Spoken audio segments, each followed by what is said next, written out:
হৃদয় ভুইয়া ভাই।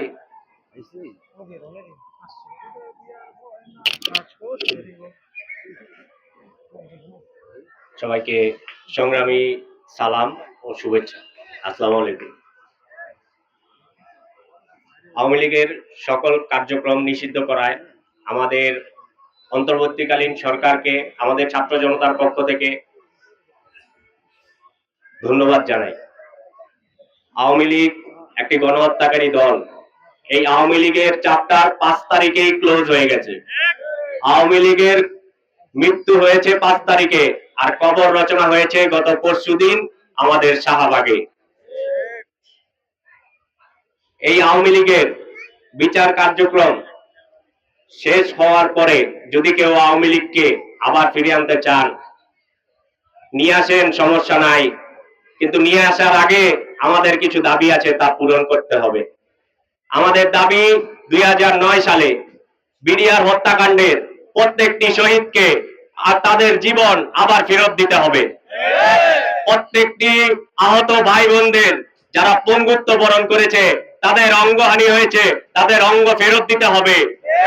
2013 সালে আমাদের হেফাজত ইসলামের ভাইদের যেই নির্বিচারে তাদের গুলি করে হত্যা করেছেন, প্রত্যেক শহীদের আত্মা ফেরত দিতে হবে।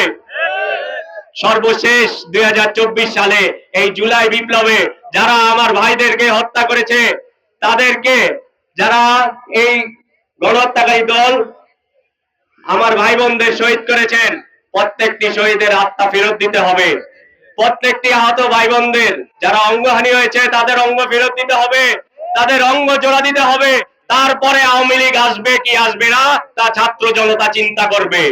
এই আওয়ামী লীগের সাথে আপোষ করে বাংলাদেশে এই বিপ্লবীরা জন্ম নিতে পারে না। এই আওয়ামী লীগকে সাপোর্ট করে আগামীর বাংলাদেশ বিনির্মাণ হবে না। এই আওয়ামী লীগ আর বিপ্লবী এক বাংলাদেশে থাকতে পারে না। যদি এই আওয়ামী লীগ থাকে, তাহলে বিপ্লবীদের ধরে ফাঁসি দিয়ে দেন। আমরা নির্বিচারে বুক পেতে দিব, গলায় রশি নিয়ে এই ওপেন প্লেসে আমরা ফাঁসিতে ঝুলতে রাজি আছি, তবু আওয়ামী লীগের সাথে কম্প্রোমাইজ করতে রাজি নাই। সর্বশেষ এই জুলাই আন্দোলনের সকল শহীদকে স্মরণ করে আমি স্লোগানের মাধ্যমে তাদেরকে স্মরণ করতে চাই। কোটা না মেধা, কোটা না মেধা, আপোষ না সংগ্রাম, আপোষ না সংগ্রাম, দিয়েছি তো রক্ত,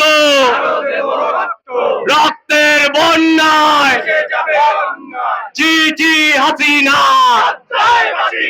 জি জি হাসিনা, জি জি হাসিনা, ওই দিল্লি